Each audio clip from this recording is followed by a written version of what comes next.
Breaststroke is one of the 4 competitive strokes and prepares swimmers for higher level progression. Always begin by demonstrating the full stroke so swimmers can see how the arms, legs, and breathing work together in a continuous cycle. Arms, breathe, kick, glide. Emphasize staying near the surface, keeping the head steady, and engaging the core. After demonstrating, break the stroke into parts starting with the legs. Swimmers should begin with their legs together. They bend their knees toward their hips while keeping the knees close together. From there, feet flex outward into a frog kick position. The legs then kick out to the side and sweep around in a circular motion, finishing with the feet snapping together. Use simple cues such as up, out, together to help swimmers remember the sequence. Once the kick is established, move on to the arms. From streamline, the swimmer presses their hands outward toward the side without going past shoulder width. As the arms sweep, elbows bend, and the hands scoop inward toward the chest. Palms then pressing together under the chin before shooting forward again into streamline. Next, add in the breathing.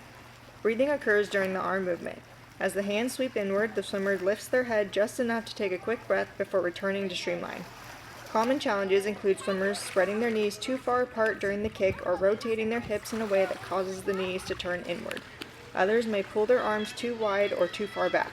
Correct these issues by stopping their arms with your hand when they pull too far or by manually guiding their legs to show the correct movement.